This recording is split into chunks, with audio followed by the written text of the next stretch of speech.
And this information that is actually widely available online on the World Health Organization website and on various other websites. And what it reveals, however, is pretty huge. What it basically reveals is that this entire COVID-19 so-called pandemic that we are seeing around the world was actually the product of a plan, a world plan that 194 countries signed off on.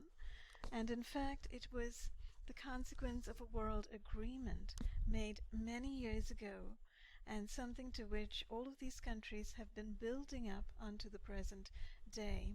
So to kind of establish the truth of what I'm saying over here, I'm going to very briefly point to a few statements and then I'll come back and go through these documents in greater detail.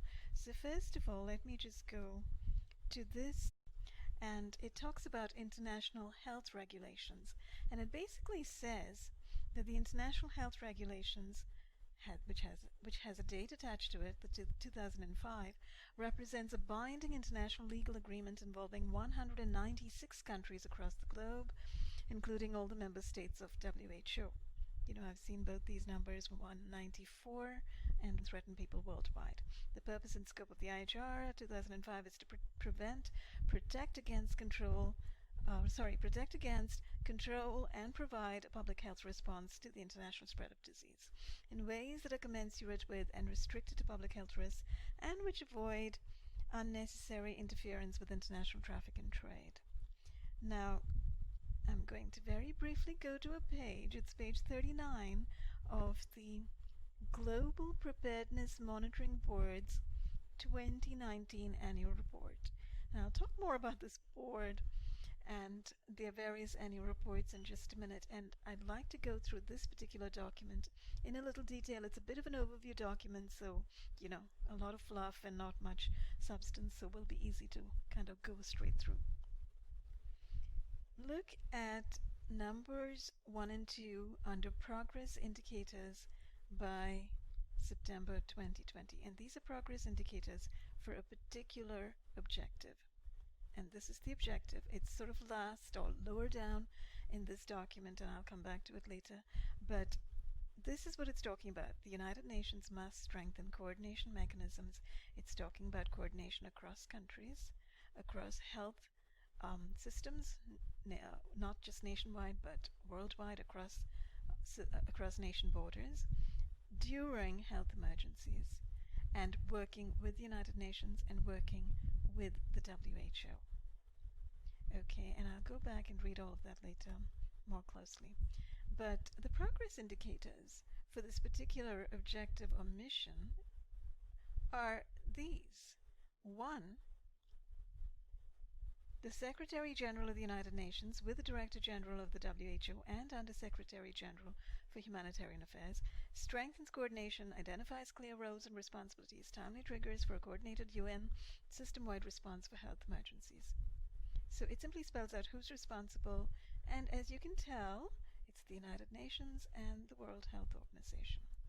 Now, the United Nations, including WHO, and this is the one, you know, that we need to look at very closely, conducts at least 2 system-wide training and simulation exercises, including one covering the deliberate release of a lethal respiratory pathogen. And as I said, I'll come back to this document later, but here you have it. This is the information coming out of a report published in September 2019. The United Nations, including WHO, intended to conduct at least 2 system-wide training and simulation exercises, including one covering the deliberate release of a lethal respiratory pathogen. Now this is this document right here. I'm going to enlarge it a little bit. This by all these 194 or variably 196 to replace all of the other agreements that have held up till then internationally.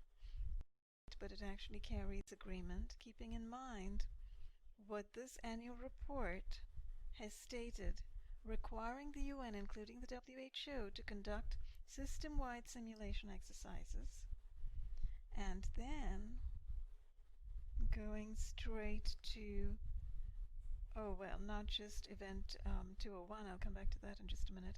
Event 201 actually occurred in October 2019. That annual report was published September 2019. So here we've got Mike Pompeo. I'll try to play this. The Chinese government was the first to know of this risk to the world. And that puts a special obligation to make sure that data gets to our scientists, our professionals. This is not about retribution.